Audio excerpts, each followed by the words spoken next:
9 March সোমবার সকাল পর্যন্ত ইরান যুদ্ধের আপডেট খবর বা সর্বশেষ খবর নিয়ে আজকের প্রতিবেদন উপস্থাপন করছি আমি জাকির হোসেন শেখ আর ক্যামেরায় জিশান আলী শেখ।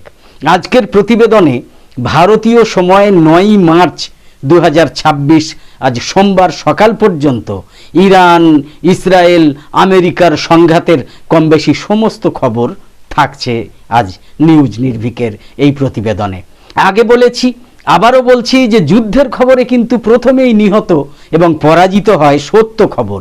যুদ্ধের খবরে প্রথমেই হতাহত বা পরাজিত হয় সত্য ঘটনা, এই প্রবাদটা নেহাত মিথ্যা নয়। কেননা যুদ্ধের সময় তথ্য বিকৃতি, প্রোপাগান্ডা এবং মিথ্যাচারের ঝড় বয়ে যায়।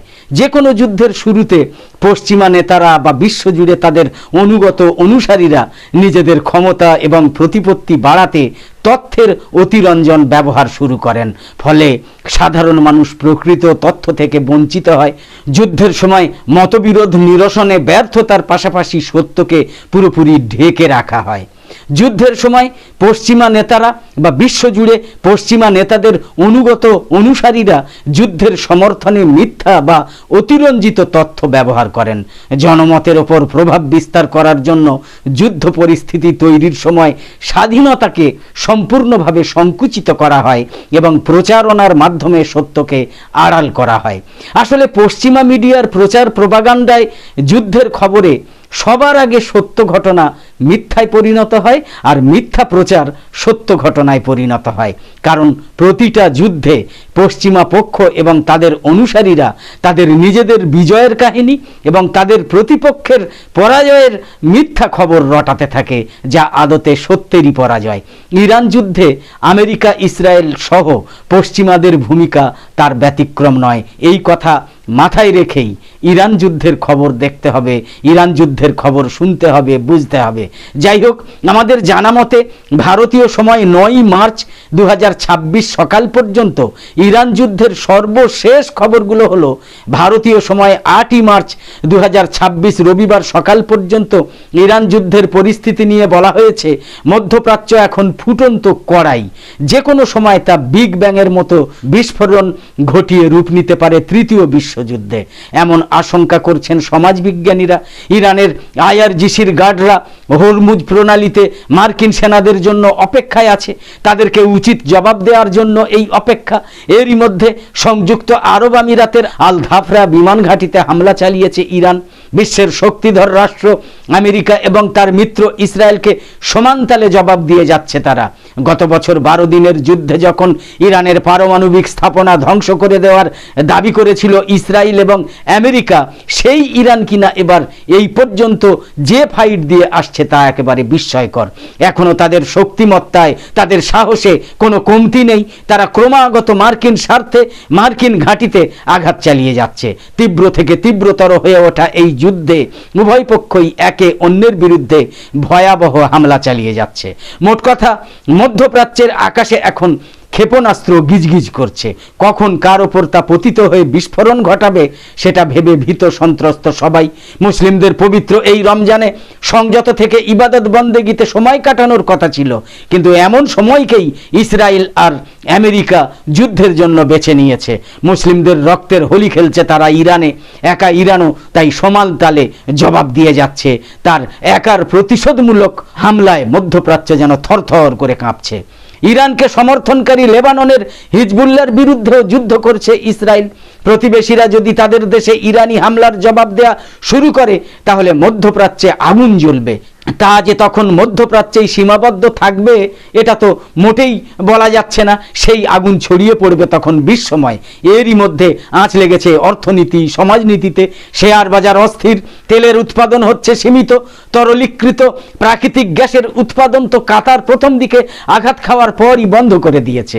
এই যুদ্ধে আমেরিকা যুক্তরাষ্ট্র ইসরায়েলকে সমর্থন দিচ্ছে পশ্চিমা দুনিয়ার কিছু দেশ, তবে ইরানকে প্রকাশ্যে সমর্থন দিয়েছে অবশ্য স্পেন, যদিও যদিও সেটা কতদিন থাকবে তা বলা যায় না। তাদের বিরুদ্ধে যুদ্ধে যোগ দেওয়ার কথা নাকচ করেছে জার্মানিও।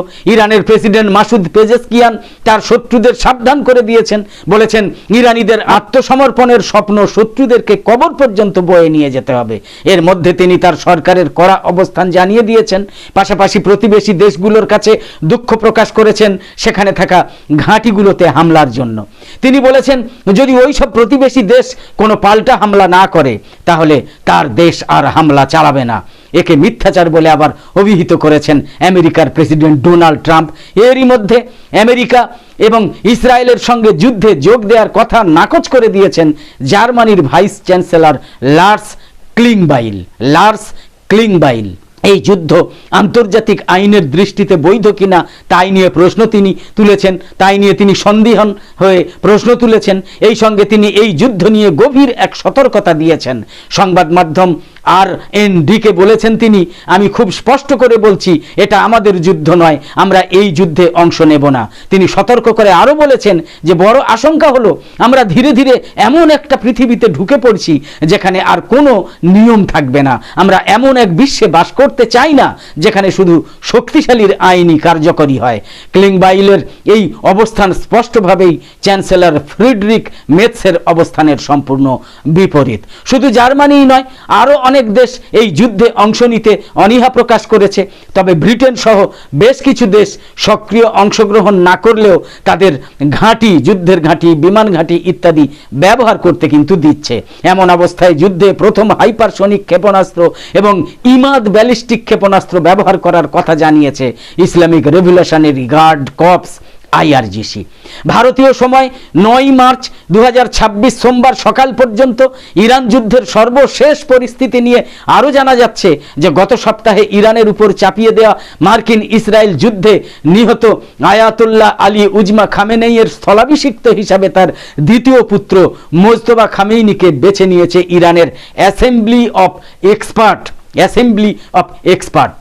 ইরানের শীর্ষ কর্মকর্তা, Islamic revolutionary guard corps IRGC এবং বিশেষজ্ঞ পরিষদ তার প্রতি আনুগত্য ঘোষণা করেছে এবং ইরানি জনগণকে সেই মুজতবাকে অনুসরণের জন্য আহ্বান জানিয়েছে। ভারতীয় সময় 9 মার্চ 2026 সোমবার সকাল পর্যন্ত ইরান যুদ্ধের সর্বশেষ পরিস্থিতি নিয়ে আরও জানা যাচ্ছে যে আমেরিকা এবং ইসরায়েল ইরানে তাদের বোমাবর্ষণ অব্যাহত রেখেছে। প্রথমবারের মতো তেহরানের তেল শোধনাগার এবং জ্বালানি মজুদ কেন্দ্রে আঘাত এনেছে আমেরিকা আর ইসরায়েল। এর ফলে পুরো ইরানি রাজধানী বিষাক্ত ধোঁয়ায় আচ্ছন্ন হয়ে পড়েছে, আকাশ কালো ধোঁয়ায় ঢেকে গিয়েছে। এছাড়া কোম শহরেও বড় ধরনের বিস্ফোরণের খবর পাওয়া গিয়েছে। ভারতীয় সময় 9 মার্চ 2026 সোমবার সকাল পর্যন্ত ইরান যুদ্ধের সর্বশেষ পরিস্থিতি নিয়ে আরও জানা যাচ্ছে যে ইরান এবং আমেরিকা এই সরাসরি সংঘাতের জেরে এ পর্যন্ত 8 জন মার্কিন সেনা নিহত হওয়ার খবর নিশ্চিত করা হয়েছে। এর মধ্যে সপ্তম সৈন্যটা সৌদি আরবে ইরানি হামলায় আহত হওয়ার পর মারা গিয়েছেন। মার্কিন প্রেসিডেন্ট ডোনাল্ড ট্রাম্প নিহত সেনাদের প্রতি শ্রদ্ধা জানানোর ঠিক একদিন পরই এই নতুন নিহত হওয়ার খবরটা এসেছে। ভারতীয় সময় 9 মার্চ 2026 সোমবার সকাল পর্যন্ত ইরান যুদ্ধের সর্বশেষ পরিস্থিতি নিয়ে আরও জানা যাচ্ছে যে ইসরায়েলি বাহিনী এবং হিজবুল্লাহর মধ্যে গোলাগুলি অব্যাহত থাকায় লেবাননে প্রায় 5 লক্ষাধিক মানুষ বাস্তুচ্যুত হয়েছেন। বৈরুতের একটা হোটেলে ইসরায়েলি হামলায় 3 জন কুদস ফোর্সের কমান্ডার সহ 5 জন নিহত হয়েছেন। এ পর্যন্ত লেবাননে মোট 394 জন নিহত হয়েছেন, যার মধ্যে 83 জন শিশু রয়েছেন। ইরানের পাল্টা হামলায় সৌদি আরবের আল খারজ এলাকায় একটা আবাসিক এলাকায় প্রজেক্টাইল পড়লে, অর্থাৎ ক্ষেপণাস্ত্র বা ড্রোন, সেই প্রজেক্টাইল পড়লে 2 জন নিহত এবং 12 জন আহত হয়েছেন। ইরানের ড্রোন হামলায় বাহরাইনের একটা জল শোধন কেন্দ্রে বস্তুগত ক্ষয়ক্ষতি হয়েছে। এছাড়া ইরাকের এরবিলের আকাশেও বিস্ফোরণের শব্দ শোনা গিয়েছে। যুদ্ধের ডামাডোলের মধ্যে অধিকৃত পশ্চিম তীরে ইসরায়েলি বসতি স্থাপনকারীদের হামলায় আবার 4 জন ফিলিস্তিনি নিহত হয়েছেন। ভারতীয় সময় 9 মার্চ 2026 সোমবার সকাল পর্যন্ত ইরান যুদ্ধের সর্বশেষ পরিস্থিতি নিয়ে আরও জানা যাচ্ছে যে আরব লীগ কাউন্সিল এই সংঘাত মোকাবিলায় জরুরি বৈঠক করেছে। কাতার ইরানের পাল্টা হামলার নিন্দা জানিয়েছে। অন্যদিকে ওমান সব পক্ষকে সংযত হওয়ার এবং দ্রুত যুদ্ধবিরতির আহ্বান জানিয়েছে। ইসরায়েলি সামরিক মুখপাত্র সতর্ক করে বলেছেন যে বর্তমান মার্কিন ইসরায়েল যৌথ অভিযানটা দীর্ঘ সময় ধরে চলতে পারে। ভারতীয় সময় 9 মার্চ 2026 আজ সোমবার সকাল পর্যন্ত ইরান যুদ্ধের সর্বশেষ পরিস্থিতি নিয়ে আরও জানা যাচ্ছে যে অস্থির হয়ে উঠেছে বিশ্বের তেলের বাজার। মধ্যপ্রাচ্যে যুদ্ধের জেরে অস্থির হয়ে পড়েছে বিশ্বের জ্বালানি তেলের বাজার। এরই মধ্যে জ্বালানি তেলের দাম প্রায় $120 উঠেছে। এতে বিভিন্ন শেয়ার বাজারে সূচকের বড় ধরনের পতন ঘটছে। আন্তর্জাতিক সংবাদ মাধ্যমের প্রতিবেদন অনুযায়ী ইরান যুদ্ধের জেরে অগ্নিগর্ভে পরিণত হয়েছে মধ্যপ্রাচ্যের উপসাগরীয় অঞ্চল। বন্ধ হয়ে গিয়েছে হরমুজ প্রণালী। এতে বিশ্বজুড়ে জ্বালানি সরবরাহে ব্যাপক বিঘ্ন ঘটছে। সংবাদ মাধ্যমের প্রতিবেদন অনুযায়ী আন্তর্জাতিক বাজারে তেলের দাম ব্যারেল প্রতি প্রায় $120 পৌঁছে গিয়েছে। সেই সঙ্গে বিভিন্ন শেয়ার বাজারে সূচকের বড় ধরনের পতন ঘটেছে। এশিয়ার বাজারে কেনা বেচা শুরু হওয়ার পরই সোমবার সকালে তেলের দাম ব্যারেল প্রতি $100 ছাড়িয়ে যায়। এরপর সময়ের সঙ্গে সঙ্গে বেড়েই চলেছে সেই দাম। যে আশঙ্কা এতদিন ধরে করা হচ্ছিল, সোমবার সকালে তার বাস্তব রূপ দেখা যাচ্ছে। সেই সঙ্গে এশিয়ার শেয়ার বাজারে সূচকের বড় ধরনের পতন হয়েছে। বিশ্লেষকদের ধারণা ছিল চলতি সপ্তাহে তেলের দাম ব্যারেল প্রতি $100 ছাড়িয়ে যাবে। বাস্তবে দেখা গেল সপ্তাহের প্রথম দিনেই এশিয়া এবং পশ্চিম দেশগুলোই সপ্তাহ শুরু হয় সোমবার থেকে, তাই সপ্তাহের প্রথম দিনেই দেখা গেল তেলের দাম সেই শিখর স্পর্শ করেছে। আরও আশঙ্কা হচ্ছে সংঘাত দীর্ঘায়িত হলে বিশ্বের গুরুত্বপূর্ণ তেলপথ হরমুজ প্রণালী দিয়ে জ্বালানি পরিবহন দীর্ঘ সময়ের জন্য ব্যাহত হতে পারে। রবিবার ইরান ঘোষণা করেছে দেশটার সর্বোচ্চ ধর্মীয় নেতা হিসাবে আলী খামেনির উত্তরসূরি হবেন তার ছেলে মোজতবা খামেনি। সংঘাত শুরুর এক সপ্তাহের মাথায় এই ঘোষণা থেকে বোঝা যায় যে তেহরানের ক্ষমতার কেন্দ্র এখনো খামেনির অনুসারীদের নিয়ন্ত্রণে রয়েছে। এর মধ্যে গত শনিবার এবং রবিবার ইরানের বিভিন্ন স্থানে নতুন করে বিমান হামলা চালিয়েছে আমেরিকা এবং ইসরায়েল। তেলের ডিপো সহ বিভিন্ন স্থাপনায় এইসব হামলা করা হয়েছে। মধ্যপ্রাচ্য থেকে জ্বালানি সরবরাহে বড় ধরনের বিঘ্ন ঘটলে সারা বিশ্বের ভোক্তা এবং ব্যবসা প্রতিষ্ঠানের ওপর তার প্রভাব পড়তে বাধ্য।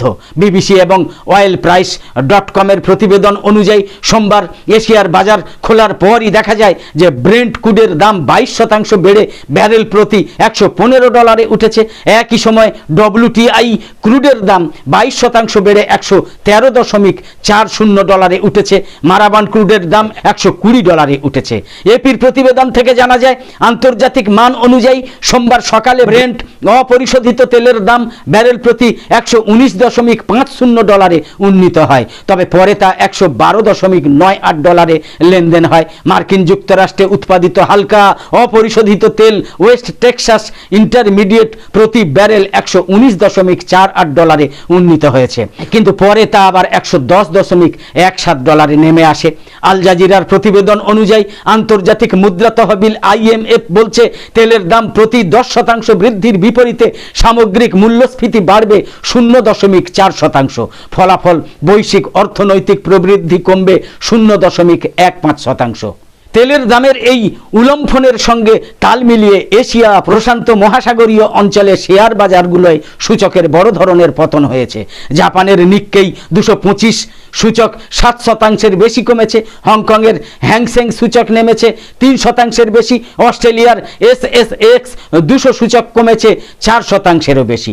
ভারতীয় সময় 9 মার্চ 2026 সোমবার সকাল পর্যন্ত ইরান যুদ্ধের সর্বশেষ পরিস্থিতি নিয়ে আরও জানা যাচ্ছে যে ইসরায়েলে 1 ঘন্টায় 3 দফা মিসাইল হামলা চালিয়েছে ইরান।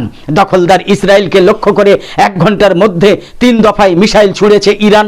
ভারতীয় সময় সোমবার 9 মার্চ ভোর 5টার দিকে প্রথম দফায় মিসাইল নিক্ষেপ করেছিল। এরপর কয়েক মিনিটের ব্যবধানে আরও 2 দফা হামলা চালায় ইরান। একথা জানিয়েছে ইসরায়েলি গণমাধ্যম the Times of Israel. Missile হামলার পর ইসরায়েলের মধ্যাঞ্চল সহ বিভিন্ন এলাকায় সতর্কতামূলক সাইরেন বেজে ওঠে।